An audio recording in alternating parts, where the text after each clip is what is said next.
আর এবার নজর রাখবো তৃণমূলে ভাঙন। কেন এই কথা বলছি? আমরা জানি চৌঠা মে 2026 পশ্চিমবঙ্গ বিধানসভা নির্বাচনের ফলাফল ঘোষণা হয়, তৃণমূলের হার। আর আজকের ডেট কত? 3রা জুন। 3রা জুন ইতি তৃণমূলে ভাঙন, শাসক দল বিজেপি, তবে বিরোধীকে সেই প্রশ্ন, মমতার তৃণমূল কি বিরোধীও হতে পারবে না? তৃণমূলের নব তৃণমূল, যে খবরে আমরা নজর রেখেছি, কারণ স্পিকারকে চিঠি দিয়েছেন বেসুরো বিধায়করা। বিধানসভায় দলনেতা ঋতব্রত বন্দ্যোপাধ্যায়, ডেপুটি লিডার সন্দীপন সাহা, জাভেদ খান, শিউলি সাহা, মুখ্য সচেতক আখরুজ্জামান। 2-1 দিনের মধ্যেই সিদ্ধান্ত জানাবেন স্পিকার। 59 জন বিধায়কের সই করা চিঠি নিয়ে বিধানসভায় ঋতব্রত এবং সন্দীপন সাহা তিনি দাবি করেছেন 2/3 বেশি বিধায়ক রয়েছেন। তবে এই যে রাজনৈতিক একটা ডামাডোল, তৃণমূলের এই যে গৃহদাহ, তৃণমূলের এই যে নতুন একটা ব্লক তৈরি, এর পরিষদীয় ব্যাখ্যা কি হতে পারে, এর পরিষদীয় ব্যাকরণ কি হতে পারে? আমরা কথা বলেছিলাম কমলিকা সেনগুপ্তর সঙ্গে, কি ব্যাখ্যা দিচ্ছেন শুনবো। রাজনৈতিকভাবে দেখতে গেলে এটা তৃণমূলের মধ্যে আরেকটা তৃণমূল, এবং এই তৃণমূল চায় যাতে তাদের কথা শোনা হোক পার্টিতে। এই তৃণমূল চায় যাতে মমতা বন্দ্যোপাধ্যায় এটা বুঝতে পারেন যে ভুলগুলো হয়েছে সেই ভুলগুলোকে নিয়ে আলোচনা করে সবাই মিলে এগোনো উচিত। এটা রাজনৈতিক ব্যাখ্যা, এবং সেখানে দাঁড়িয়ে এটা মনে করার কোনো কারণ নেই যে ঋতব্রত ব্যানার্জি একটি কোনো নতুন দল করবেন এবং ঋতব্রত ব্যানার্জি সরাসরি চ্যালেঞ্জ করবেন মমতা বন্দ্যোপাধ্যায়কে, এমনটাই আমরা জানতে পারছি, যেটা তাদের বক্তব্য। এর বারবার আজকেও যখন ঢুকেছে তখন তাদের এটাই বক্তব্য বলা হয়েছে। কিন্তু তৃণমূল কংগ্রেসের ভবিষ্যৎ যে একেবারেই অন্ধকার এবং তৃণমূল কংগ্রেস যে কার্যত প্রায় শেষ হয়ে যাচ্ছে, সেটা কিন্তু এই আজকের যে ঘটনা সেটা থেকেই স্পষ্ট বোঝা যাচ্ছে। কিভাবে? আমরা যদি কালকে থেকে বিষয়টাকে দেখি, কালকে মমতা বন্দ্যোপাধ্যায় প্রথমে রাস্তায় নামলেন, প্রথমবার পরিবর্তনের পর তিনি রাস্তায় নামলেন। তার সঙ্গে কারা থাকলেন? তার সঙ্গে হাতে গোনা কয়েকজন বিধায়ক, তার সঙ্গে হাতে গোনা কয়েকজন সাংসদ রইলেন, সবাই পুরনো দিনের, বাকি কেউ রইলেন না। যাদেরকে দেখা যেত, যেরকম সায়নী ঘোষ, অরূপ বিশ্বাস, জুন মালিয়া, মারপিট পড়ে যেত, কে প্রথম লাইনে যাবেন মমতা বন্দ্যোপাধ্যায়, তাদের কাউকে দেখা গেল না। সেই সময় কিন্তু বিভিন্ন জায়গায়, কলকাতায় বৈঠক করলেন মালদা মুর্শিদাবাদের বিধায়করা, বৈঠক করলেন বীরভূমের বিধায়করা। তারা কাদের সঙ্গে বৈঠক করলেন? তারা বৈঠক করলেন ঋতব্রত বন্দ্যোপাধ্যায় এবং সন্দীপন সাহার সঙ্গে। কেন বৈঠক করলেন? বৈঠক করলেন যে তারা চাইছেন না শোভনদেব চট্টোপাধ্যায়কে তাদের বিরোধী দলনেতা করতে, কারণ পুরো যে প্রসিডিওরটা ফলো করা হয়েছে সেই পুরো প্রসিডিওরটাই জালি, সেই পুরো প্রসিডিওরটাই জাল করা হয়েছে বলে তারা মনে করছেন। এবং সেই জায়গা থেকে দাঁড়িয়ে তাদের পাশে আমরা দেখলাম শুধুমাত্র 52 না, 59 জন, এবং তাদের মধ্যে অনেকে যারা বহুদিন ধরে মমতা বন্দ্যোপাধ্যায়ের সঙ্গে রয়েছেন। জাভেদ খান রয়েছেন তার সঙ্গে, আখরুজ্জামান রয়েছেন মুর্শিদাবাদে, চন্দ্রনাথ সিংহা প্রাক্তন মন্ত্রী, সাবিনা ইয়াসমিন তিনি প্রাক্তন মন্ত্রী, কাজল শেখ বীরভূমের, এরা প্রত্যেকে এসে একসাথে জুটেছে। তারা প্রত্যেকে একসাথে আলোচনা করে সিদ্ধান্ত নিয়ে এই সই করেছে। একটা জিনিস খুব স্পষ্ট, দলের মধ্যে দল, দলের মধ্যে ব্লক, এবং এই কিন্তু যদি আমরা পরিষদীয় রাজনীতির ব্যাকরণ দেখি, তাহলে এই যে দল, অর্থাৎ এই যে তৃণমূল কংগ্রেস, তারাই আসল তৃণমূল কংগ্রেস পরিষদীয় ব্যাকরণে। সেখানে কিন্তু এই 21 জন যারা সই করলেন না, তাদের কিন্তু এই জায়গায় পরিষদীয় রাজনীতির ব্যাকরণ অনুযায়ী তাদের মূল্য থাকবে কিনা, সেই বিষয়টা কিন্তু একটা বড় প্রশ্নচিহ্নের সামনে দাঁড়ালো। অর্থাৎ যে চিঠি অভিষেক বন্দ্যোপাধ্যায়ের তরফ থেকে পাঠানো হয়েছিল, সেই চিঠি এই বিধায়করা গ্রাহ্য করছে না, এবং যেহেতু এই বিধায়কদের সংখ্যা অনেক বেশি, 2/3 বেশি, সুতরাং সংসদীয় ব্যাকরণ, পরিষদীয় ব্যাকরণ অনুযায়ী এই 2/3 থেকেও যারা বেশি রয়েছে, অর্থাৎ 59 রয়েছে, তাদের উপরেই কিন্তু তারাই কিন্তু বিরোধী দল হিসেবে গণ্য হবে। কিন্তু রাজনৈতিকভাবে দেখতে গেলে আবারও আমি বলবো যে তৃণমূল কংগ্রেসের ভেতরে আরেক তৃণমূল কংগ্রেসের জন্ম হলো, তৃণমূল কংগ্রেসের ভেতরে একটা ব্লক তৈরি হলো, এবং আমাদের সূত্র আমাদের যেটা বলছে যে সংসদেও তারা একই মডেল, এই মডেলটাই তারা ওখানে নিয়ে যাবেন, এবং সেখানেও একই কু যাকে বলে ইংলিশে, সেই বিষয়টি হবে।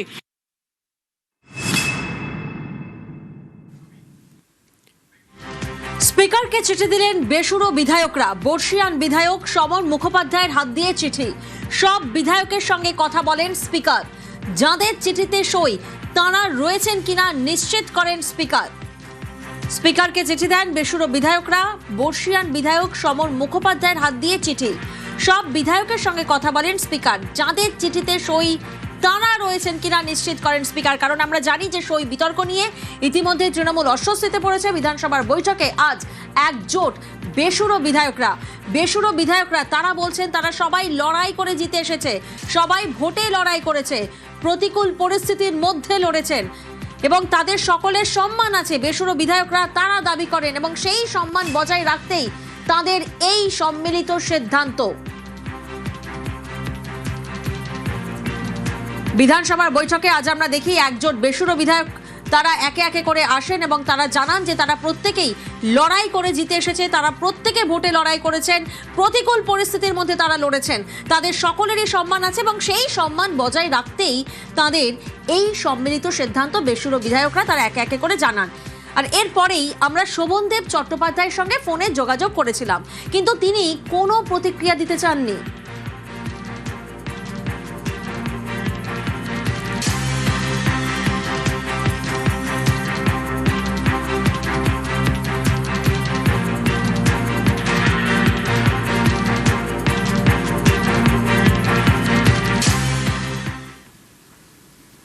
চৌঠা মে ফল ঘোষণা, ৩রা জুন তৃণমূলের মধ্যে বড়সড় ভাঙন, তৃণমূলে গৃহদাহ।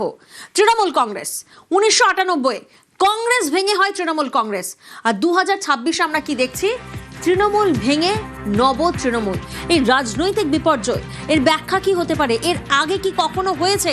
কৌশিক আমাদের প্রতিনিধি রয়েছেন, সরাসরি কৌশিকের থেকেই ব্যাখ্যা শুনবো।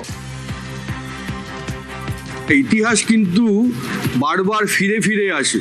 রাজনীতির ইতিহাস বলে পৃথিবীর প্রায় সব শাসকই বুঝতে পারে না তার পায়ের তলার মাটিটা কখন সরে গেছে। সেটা যে তৃণমূলও বুঝতে পারেনি, সেটা আমরা চৌঠা মে দেখেছি। এবার ইতিহাস আবার ফিরে আসছে এবং সে এক আশ্চর্য সমাপতন। তুমি যদি একটু ভেবে দেখো, 1998 সাল 97-এর শেষের দিক মমতা বন্দ্যোপাধ্যায়ের সঙ্গে, মমতা বন্দ্যোপাধ্যায় তখন কংগ্রেসে যুব কংগ্রেস নেত্রী, মমতা বন্দ্যোপাধ্যায়ের সঙ্গে কংগ্রেসের বিভিন্ন নেতাদের, প্রদেশ কংগ্রেসের শীর্ষ নেতাদের মধ্যে সংঘাত চলছিলই। কেন চলছিল? মমতা বন্দ্যোপাধ্যায় মনে করতেন যে এইখানকার যারা নেতা রয়েছেন তারা হচ্ছে সিপিএম এর বি টিম, এরা যতদিন এখানে ক্ষমতায় থাকবে, মানে এদের হাতে যতদিন রাজ থাকবে ততদিন সিপিএমকে সরানো যাবে না। এই সংঘাত চলছিল, যেটা তুঙ্গে ওঠে 97-এর শেষে নেতাজি ইন্ডোরে কংগ্রেসের একটি সভা ছিল। সেইখানে সংঘাতটা তুঙ্গে ওঠে, মমতা বন্দ্যোপাধ্যায় বেরিয়ে যান কংগ্রেস ছেড়ে, কংগ্রেস তাকে বহিষ্কার করে। 1998 সালের 1 জানুয়ারি মমতা বন্দ্যোপাধ্যায় নতুন দল করেন এবং সেই দল পরে ক্ষমতায় আসে। এবার কি হলো? 1998 সাল বহিষ্কার করা হলো মমতা বন্দ্যোপাধ্যায়কে, মমতা বন্দ্যোপাধ্যায় নতুন দল করলেন তৃণমূল। এবার কি হলো? 2026 ঋতব্রত বন্দ্যোপাধ্যায়কে বহিষ্কার করলো তৃণমূল। এবার ঋতব্রত বন্দ্যোপাধ্যায় শোনা যাচ্ছে, ঋতব্রত বন্দ্যোপাধ্যায়কে সামনে রেখে তৃণমূল ভেঙে নব তৃণমূল হচ্ছে। এটা আশ্চর্য সমাপতন। উনি ছিলেন মমতা বন্দ্যোপাধ্যায়, আরও দেখো বন্দ্যোপাধ্যায়, এখানেও বন্দ্যোপাধ্যায়, আরেক বন্দ্যোপাধ্যায়। 1998 সালে কি হয়েছিল? মমতা বন্দ্যোপাধ্যায় যখন বেরিয়ে গেছিলেন তার সঙ্গে কংগ্রেসের বেশিরভাগ নেতা বেরিয়ে গেছিলেন। এখানেও দেখা যাচ্ছে 2026 ঋতব্রত বন্দ্যোপাধ্যায়কে বহিষ্কার করা হলো, সন্দীপন সহায়কে বহিষ্কার করা হলো। যেটা দাবি করা হচ্ছে তাদের দল তরফ থেকে যে তাদের সঙ্গে অন্তত 60 জনের বিধায়ক তাদের সঙ্গে রয়েছেন। এখানেই প্রশ্ন উঠছে, তাহলে কি এবার তৃণমূল ভেঙে নব তৃণমূল? 1998-এ যখন মমতা বন্দ্যোপাধ্যায় বেরিয়ে এলেন তৃণমূল থেকে, 2001-এ তার প্রথম বিধানসভা ভোট, 2001-এ স্লোগান উঠলো, হয় এবার নয় নেবার, কেশপুর শেষপুর, কিন্তু মমতা বন্দ্যোপাধ্যায় ক্ষমতায় আসতে পারেননি। 2006-এ সিপিএম বামফ্রন্ট 235, তৃণমূল একেবারে তলানিতে চলে এলো 30, তৃণমূল ক্ষমতায় আসতে পারলো না। 2008 সাল থেকে হাওয়া ঘুরতে শুরু করলো একটু একটু করে। 2008-এর পঞ্চায়েত ভোট, দক্ষিণ 24 পরগনা, পূর্ব মেদিনীপুর, দুখানা জেলা পরিষদ দখল করে নিল তৃণমূল, সিপিএম এর থেকে ছিনিয়ে নিল। 2009 মমতা বন্দ্যোপাধ্যায় কংগ্রেস ছেড়ে বেরিয়ে এসছেন, কিন্তু দেখো 2009-এ তৃণমূল, কংগ্রেস এবং এসইউসি জোট বেঁধে কিন্তু লড়েছিল। এবং সেখানে তৃণমূল 19খানা আসন জিতেছিল। 2009-এর পর বড় ভোট হলো 2011, রাজ্য জুড়ে পরিবর্তনের হাওয়া, মমতা বন্দ্যোপাধ্যায় মুখ্যমন্ত্রী হলেন।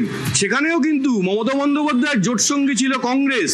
যেই কংগ্রেসকে ভেঙে মমতা বন্দ্যোপাধ্যায় তৃণমূল করেছিল, সেই কংগ্রেস কিন্তু মমতা বন্দ্যোপাধ্যায়ের পাশে ছিল সিপিএমকে সরানোর জন্য। তারপর থেকেই আবার হাওয়াটা অন্য খাতে বইতে শুরু করলো। এই যে তৃণমূল কংগ্রেস শাসক হয়ে গেল, মমতা বন্দ্যোপাধ্যায় মুখ্যমন্ত্রী হলেন, তারপর থেকে ক্রমশ কংগ্রেসকে কোণঠাসা হতে দেখা গিয়েছে। তৃণমূল বারবার দাবি করেছে কংগ্রেসের আর আছেটা কি, কংগ্রেস তো সাইনবোর্ড হয়ে গেছে। সেই তৃণমূল 2011 থেকে ক্ষমতায়, 2016, 2021, 16তেও ডবল সেঞ্চুরি, 21এও ডবল সেঞ্চুরি মমতা বন্দ্যোপাধ্যায়। 26-এ এসে একেবারে ধরাশায়ী মানে এমনই ধরাশায়ী, 4 মে হারলো, 3রা জুন এখনো 1 মাস হয়নি। আমরা তো জানি যে এই দলটা জেতে তারা সরকারে আসে, আর যারা হারে তারা বিরোধী হয়। 4 মে তৃণমূল এমন হারলো, তারা এখন বিরোধী হবে কিনা সেটা নিয়েও প্রশ্ন উঠছে। আর এই প্রেক্ষিতে হিস্ট্রি রিপিট হচ্ছে বলছেন অধীর রঞ্জন চৌধুরী।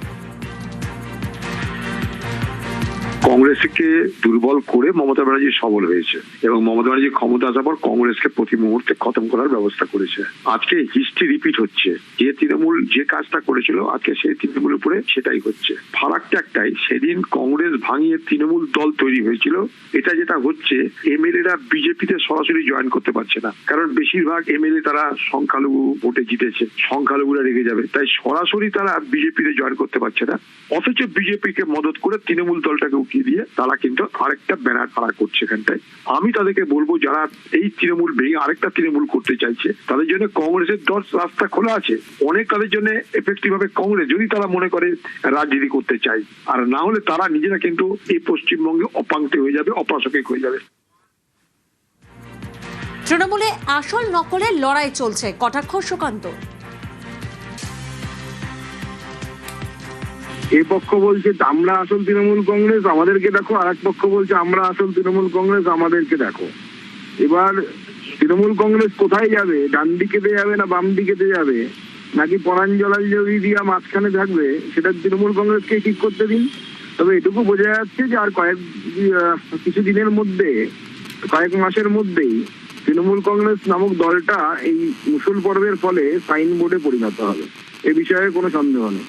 এবং যখনই কোনো দল বা রাজনৈতিক দল যখন কোনো আদর্শের উপর ভিত্তি করে তৈরি না হয়ে কতগুলো মানুষের শুধুমাত্র পার্সোনাল বেনিফিট বা ফিনান্সিয়াল বেনিফিটের মন্ত্র দিয়ে তৈরি হয়, তখন সে রাজনৈতিক দল দীর্ঘমেয়াদী ব্যবস্থায় টিকতে পারে না। তৃণমূল কংগ্রেসের ক্ষেত্রে সেটাই হচ্ছে। এই দলটির পেছনে কোনো আইডিওলজি নেই, কোনো আদর্শ নেই, কোনো নীতি নেই। তো নীতিবিহীন দল নেতার দৌলতে ততদিনই চলতে পারে যতদিন সেই নেতার দাপট থাকে। নেতার দাপট যেদিন বন্ধ হয়ে যায় সেদিন আর চলবে না। আর নীতি চিরস্থায়ী, তো আইডিওলজি চিরস্থায়ী। তো স্বাভাবিকভাবে আমার মনে হয় তৃণমূল কংগ্রেসের এটাই মূল কারণ, এই দল টিকবে না, টেকা সম্ভব নয়।